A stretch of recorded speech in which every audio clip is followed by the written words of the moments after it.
देखो, इल्तुतमिश की जो इच्छा थी, इल्तुतमिश की इच्छा थी अपने बेटे नसरुद्दीन महमूद को शासक बनाने की। नसरुद्दीन महमूद की तो मौत हो गई, जो कि इल्तुतमिश का बड़ा बेटा था। अब इल्तुतमिश तो बहुत परेशान था कि भाई मेरे सारे पुत्रों में एक ही योग्य था गद्दी पर बैठने के लायक, और वो भी जो है उसकी डेथ हो गई। अब सारे उसके लड़के बाकी जितने भी थे वो एकदम से आलसी और विलासी थे, यानी कि वो किसी काम धाम के नहीं है थे, ऐसा आप समझे। और मतलब उनको बस मौज मस्ती का जीवन उनका था। ठीक है। अब यहाँ पर उसको जो उत्तराधिकार में दिखता है सबसे अच्छा, तो उसको दिखी अपनी बेटी। आप सबको पता है ग्वालियर अभियान के बाद में उसने जो चांदी के सिक्के जारी किए उस पर उसने रजिया सुल्तान का फोटो लगवाया। तो इससे प्रतीत यह होता है कि उसका जो है रजिया की तरफ जो है रुख हो गया, यानी कि वो रजिया को अपने उत्तराधिकारी, यानी मेरी सक्सेसर जो होगी वो आपका रजिया होगी। लेकिन आप समझ सकते हो कि भाई एक लड़की कैसे ही मतलब आपका गद्दी पर हो सकती है। आप आज सोचिए, आज वर्तमान में तो अभी तो ये है कि महिलाएं बहुत क्षेत्रों में आगे पहुंच चुकी हैं, लेकिन महिलाओं के लिए उस समय के समाज में 800 वर्ष पहले और उस तुर्की इतिहास में ऐसा नहीं था कि भाई पूरी विश्व में कहीं महिलाओं ने शासन नहीं किया, या मैंने आपको बताया था कश्मीर में रानी दिद्दा का शासन रहा है, या भारत में तो बहुत सारी आपका महिलाओं ने शासन चलाया है, लेकिन भारत में जो तुर्क आए थे उनमें ये पहली महिला थी। तो वहां तो बड़े कॉन्ट्रडिक्शंस हुए, सब लोगों ने इसको अपोज किया कि भाई यार एक महिला का आदेश हम कैसे मान सकते हैं, कैसे सुन सकते हैं। उसने कहा कोई बात नहीं, थोड़ा रुको। इल्तुतमिश ने कहा थोड़ा तुम वेट करो, मेरी डेथ के बाद में आपको खुद पता चल जाएगा कौन योग्य है और कौन अयोग्य है।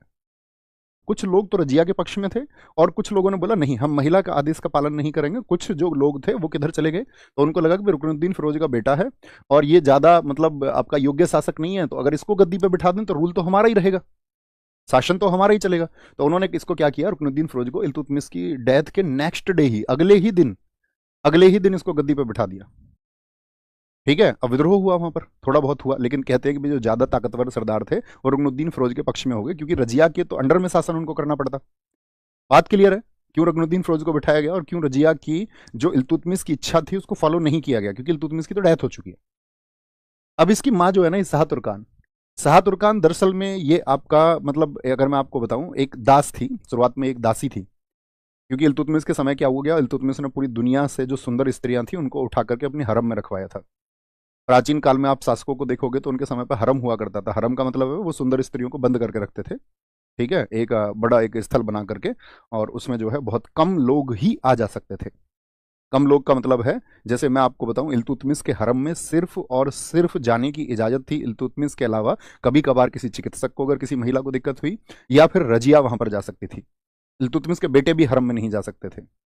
क्योंकि आप देखोगे ना, इल्तुतमिश की जितनी भी पत्नियां हैं सारी की सारी, उनमें से सभी दासी हैं एक को छोड़ करके। एक है उसमें आपका कुतुबी बेगम, जो आपका रॉयल क्वीन हुआ करती थी। कुतुबी बेगम का मतलब है क्योंकि वो कुतुबुद्दीन ऐबक की बेटी थी। थम्स अप करके मुझे बताएं, एक बार सारे लोग जानते हैं ना, ऐबक ने अपनी बेटी की शादी इल्तुतमिश से की थी, यानी इल्तुतमिश ऐबक का दामाद था और गुलाम भी था। ये बात से तो सभी परिचित है। तो वो जो उसकी ऐबक की बेटी थी कुतुबी बेगम, उस बेटी से पैदा हुई है रजिया सुल्तान, यानी रजिया सुल्तान के नाना जो है वो ऐबक है और पिता इल्तुतमिश है। यानी वो दोनों तरफ से आपका क्या हो गई, आपका राजाओं का ब्लड उसमें है। तो वो छोटी सी उसका जो पालन पोषण हुआ वो राज परिवार में ही हुआ है, जबकि इल्तुतमिश के बाकी बेटे इधर उधर पले हैं कहीं। वो राज परिवारों में उस तरह से मतलब राजसी तरीके से उसका जीवन नहीं हुआ। तो कहते हैं रजिया में इसी वजह से बहुत सारे शासन चलाने के गुण मौजूद थे। अब ये शाह तुर्कान तो एक दासी थी, अब तो ये हरम में रही। तो वहां पर तो और भी आपका बहुत सारी पत्नियां रहती थी इल्तुतमिश की, अस्थायी तौर पे पत्नियां। ठीक है। मतलब हरम बहुत प्रचलित रहा है, अब मुगलों तक भी हरम बहुत प्रचलित रहा है। दुनिया की खूबसूरत स्त्रियों को ये अपना जो है ऐसे समझो किडनैप करके रखा है। हरम का सीधा सीधा मीनिंग ये है। ठीक है। किडनैप करके या मतलब जबरन स्त्रियों को रख लेना। अब क्या होता है यहाँ पर कि आपका इस भैया आप समझ गए होगे, तो बाकी जब हरम में तो स्त्रियों के बीच में बड़ा विरोध होता है, तो ये तो बड़ा विरोध में रहती थी। अब ये देखती थी कि बाकी भाई कल को कुछ ऐसा मौका आएगा तो मैं इनकी अकल ठिकाने लगाऊंगी। तो जो बाकी इल्तुतमिश की जितनी भी बेगम थी, इसने इतने अत्याचार किए उन सबके साथ में, उन बेगमों को पिटवाया, किसी ने विरोध किया तो उसको फिर इसने जान से मरवाया। मतलब सारी कंट्रोलिंग जो वो सारे के सारे सरदार सोच रहे थे ना कि भाई हमको मिलेगी, लेकिन वो सरदारों को ना मिल करके, ना रुकनुद्दीन फिरोज को मिल करके, वो सारी की सारी शक्ति किसने अपने सेंटर में कर ली, किसके केंद्र में पहुंच गई, तो शाह तुर्कान। यहां पर एक इसको पता चलता है कि कुछ सरदार ऐसे हैं जो मिलकर के क्या कर रहे हैं कि इल्तुतमिश का एक बेटा है, इल्तुतमिश के एक बेटे का नाम था उसका कुतुबुद्दीन। वो कुतुबुद्दीन नहीं, एक छोटा बेटा कुतुबुद्दीन था, तो उसका नाम कुतुबुद्दीन ऐबक के नाम पर ही रखा गया।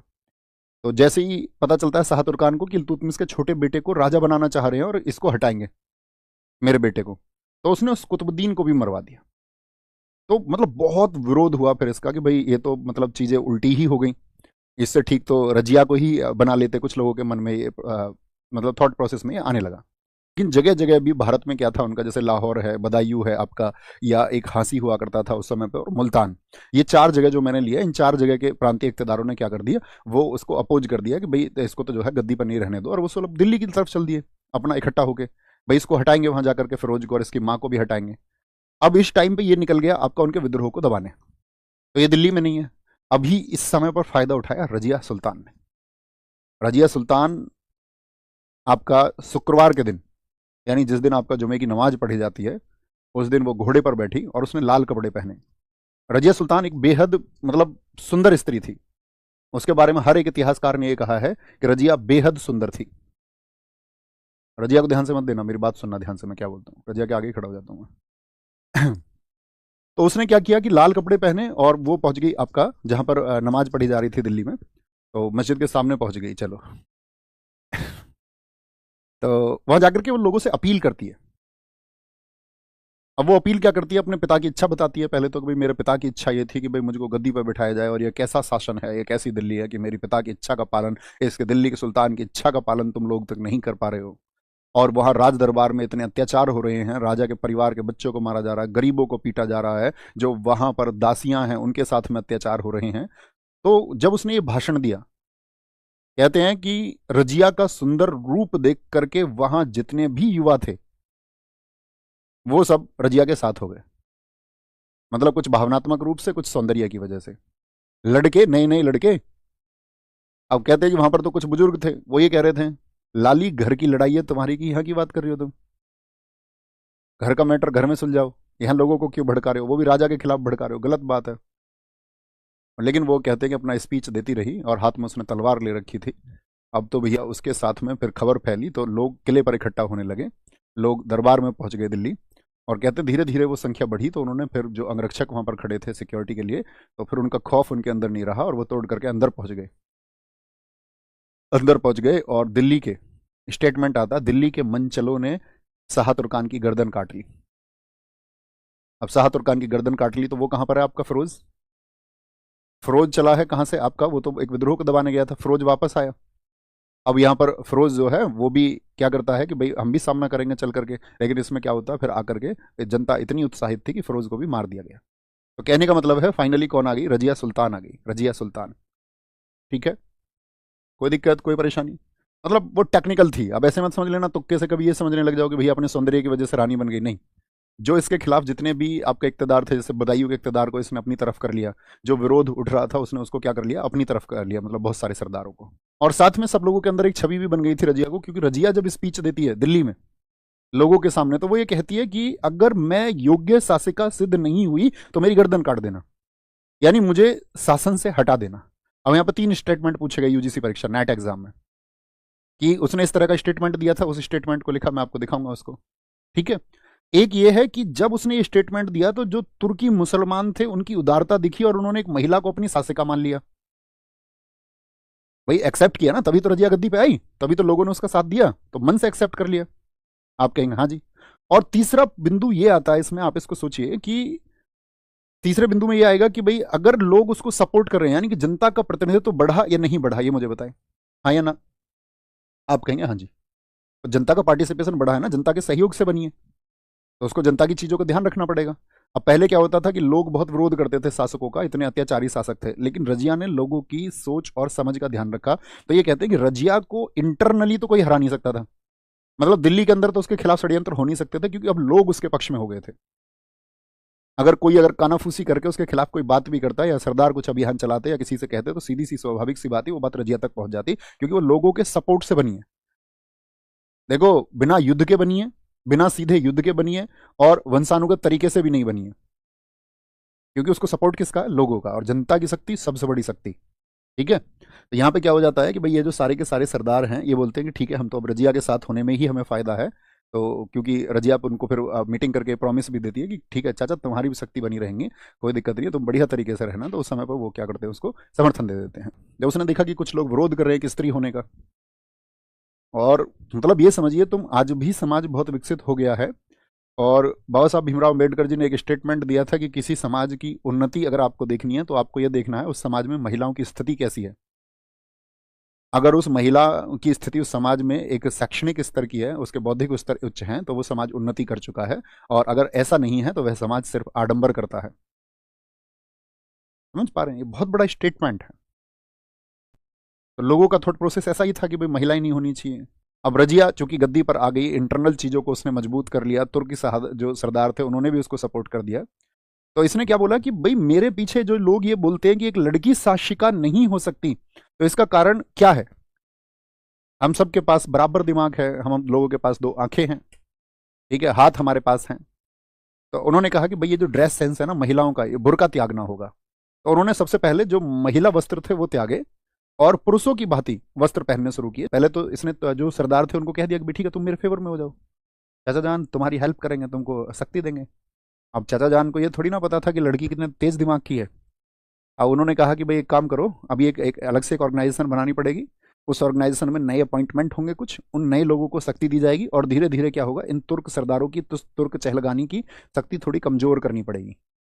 अब वो इस बात को सोच रही है, तो उसने बहुत सारे अपॉइंटमेंट किए। तो इसके ऊपर फिर आरोप लगाने शुरू किए सब लोगों ने। ये याकूत को क्यों रखती थी? याकूत मतलब ऐसे समझिए तुम, वो सैनिक कार्रवाई में बहुत खतरनाक आदमी था।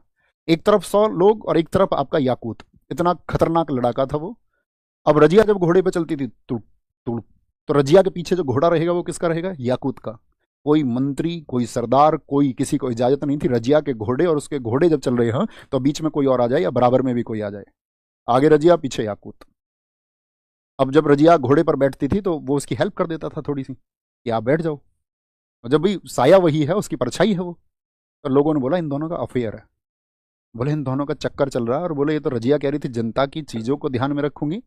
भाई स्त्री के लिए सबसे आसान क्या रहा है समाज में? किसी भी स्त्री को बस ब्लेम कर दो, उसके ऊपर कोई कलंक लगा दो, या मान के चलो उसको बदनामी का थोड़ा सा प्रयास कर दो, और ये सबसे बड़ा प्रयास होता है स्त्री के लिए। तो वही काम उन्होंने किया। तो इसके खिलाफ में ग्रुप पैदा हुआ, अफवाहें शुरू हुई, जो लोग इसके खिलाफ थे रजिया के शासन के खिलाफ, क्योंकि उनको दिख गया कि भाई रजिया हमको कमजोर करेगी और इसको अभी मजबूत कर रही है। बात क्लियर है? अब तो सारे लोगों ने देखा कि भाई रजिया इंटरनली तो सिक्योर है, अब रजिया को हराया कैसे जाए? रजिया को दिल्ली के अंदर तो हरा ही नहीं सकते हम, पॉसिबल ही नहीं है। उसके बारे में कुछ बात होती तो रजिया को पता चल जाता भाई मेरे खिलाफ ये साजिश चल रही है, बोले उसको मतलब लोगों का सपोर्ट है, तो कैसे भी करके इसको दिल्ली से बाहर निकालो। तो उन्होंने कहा एक काम करते हैं, बारी बारी से रिवॉल्ट करते हैं, बारी बारी से विद्रोह करते हैं। और उस विद्रोह को सबसे पहले किया कबीर खान अयाज ने। इसने जो वहां पर आपका जो भी पैसा जाता था उसको खत्म किया और आसपास के उसके सैनिक जो उसके अपने रजिया के करीबी लोग वहां पर नियुक्त थे लाहौर में, उनकी हत्याएं करवाई। तो रजिया को ये मैसेज मिलता है और रजिया आपका कहते हैं कि एक दिन सो के उठा कबीर खान अयाज और अगले दिन रजिया उसके सामने। तो रजिया ने पता भी नहीं लगने दिया। उन सबका क्या था कि भाई जैसे भी हमारे गुप्तचर हमको बताएंगे कि वो उधर से चल चुकी है तो हम अपनी सेनाओं को इकट्ठा करके और बीच में कहीं रोक लेंगे उसको। लेकिन वो तीव्र गति से गई और लाहौर में जाकर के इस कबीर खान अयाज के विद्रोह को दमन कर दिया उसने, मतलब सप्रेस कर दिया इस रिवोल्ट को। उनको मौका ही नहीं मिला इकट्ठे होने का। इसके बाद में क्या होता है, 10 दिन बाद, कबीर खान अयाज के विद्रोह के 10 दिन बाद अल्तुनिया ने विद्रोह किया। अब यहां पर इन्होंने चालाकी कर ली कि भाई अल्तुनिया अगर विद्रोह करेगा तो आपका वो इसको भी सप्रेस करने आएगी, इस रिवोल्ट को भी दबाने आएगी। अब वो गई भी, अब उसके साथ में याकूत भी था। तो सारे लोगों ने मतलब आपका क्या किया, वहां पर कानाफूसी शुरू करी। पहले तो जनता के बीच में करते थे दिल्ली में, रजिया के इससे बहुत गलत संबंध है, बहुत खराब तरीके से, सोच भी नहीं सकते तुम, इतने गलत संबंध है। और फिर सेना में जाते जाते कि भाई ये तो जो कुछ कर रही है ना याकूत के लिए ही कर रही है, और ये तो देखना एक दिन तुम याकूत को सब कुछ बनाएगी। अब बाकी जो सेना थी, सरदार थे, उनके दिमाग में भी आ गया और वो अपने सामने देख भी रहे थे याकूत के प्रमोशंस होते हुए, उसके नज़दीकी को भी वो देख रहे थे, पूरे दिल्ली देखती थी। उनका यार बात तो ठीक है। तो कानाफूसी का अभियान जब सेना में चलाया गया तो ये अल्तुनिया के किले के बाहर खड़ी थी। उसको बोलते हैं, यहाँ पर इसका किला था किला मुबारक।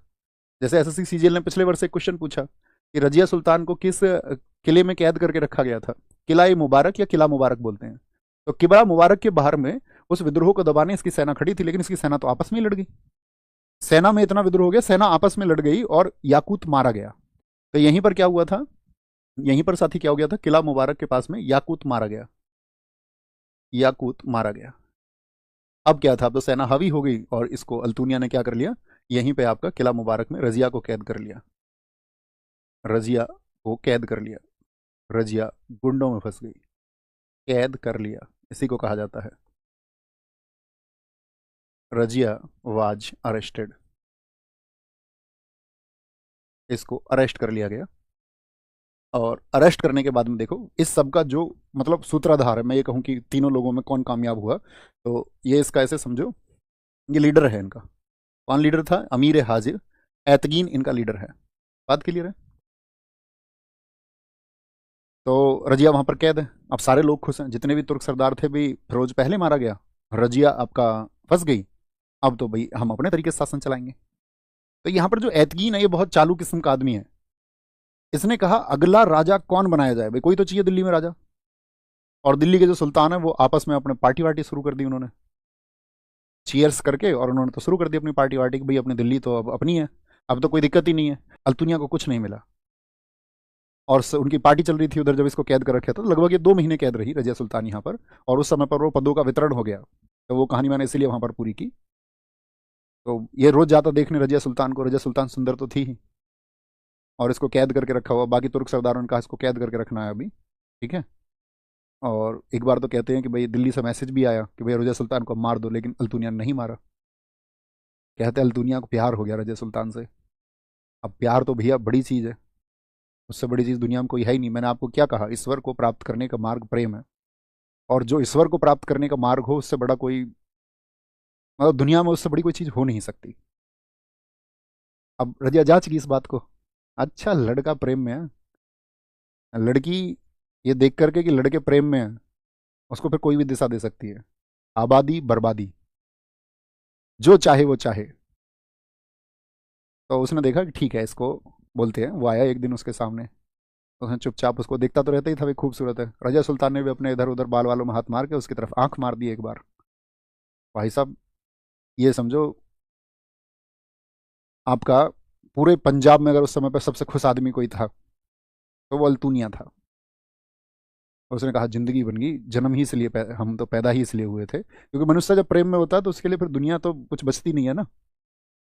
अब उसने कहा ठीक है, उसके पास गया, जी तुमने आंख मारी थी क्या मुझको अभी थोड़ी देर पहले? अब रजिया तो मतलब निर्भीक थी, आंखों में आंख डाल के बात करती थी, ये शर्मा रहा था थोड़ा सा। उसने कहा हाँ जी, मैं आपसे शादी करना चाहती हूँ। भाई साहब तुम ये समझो, अल्तुनिया पहुंच गया दूसरी दुनिया। और उसने बोला ठीक है अभी शादी कर लेते हैं, क्योंकि अब रजिया के सामने विकल्प नहीं था ना, उसको पता था दिल्ली की सत्ता वापस कैसे हासिल की जाएगी। अब भाई तुर्क सरदार है, कामयाब है, और एक सुल्तान को हरा करके कैद रखा है, इससे बड़ी एबिलिटी क्या होगी। अल्तुनिया के अंदर राजा बनने के गुण भी है। उसने कहा हम दोनों चलते हैं साथ मिलकर शासन करेंगे, और दोनों गए। लेकिन जो तुर्की सरदार थे उनको इस बात में भनक लग गई, और वो पहले से सरदार थे। तो कहते हैं कि रजिया का घोड़ा अल्तुनिया के घोड़े से भी तेज भाग रहा था वापस आते समय। अल्तुनिया पीछे पीछे था, अल्तुनिया पीछे से सिर्फ इतना ही चिल्ला रहा था मरवा दिया। तो वो रास्ते में कहीं आराम कर रहे थे कैथल में, उसके बारे में बहुत सारी टिप्पणियां हैं। 13 अक्टूबर आपका 1240 को कैथल में आराम करते हुए कुछ डाकुओं ने उनकी हत्या कर दी। रजिया सुल्तान का जैसे आप देखते होगे मकबरा भी 3 जगह बताया जाता है आपका, एक तो दिल्ली में बताया जाता है, एक टोंक में बताया जाता है राजस्थान में, और एक आपका बताया जाता है कहाँ पर, तीसरी जगह कैथल में। ज़्यादातर इतिहासकार इस बात से सहमत है कि रजिया की जो हत्या हुई वो कैथल में हुई। यानी वो कह रहा है कि रजिया में शासन चलाने के लिए जो योग्यताएं होनी चाहिए वो सब भरपूर थी, लेकिन उसको एक्सेप्ट इसीलिए नहीं किया गया कि उस समय के हिसाब से वो एक महिला शासिका थी और उसके आदेशों का पालन करने में लोगों को शर्म आ रही थी। बाकी उसने ये कहा है कि अगर रजिया सुल्तान पुरुष होती तो उसका नाम मध्यकालीन इतिहास के सबसे बड़े नामों में से एक होता। ये क्योंकि मिन्हाजुस राज आपका किसका, इसको बहुत करीब से देखा है, ये कहाँ पर रहता था, इल्तुतमिश के यहाँ पर रहता था। बात क्लियर है?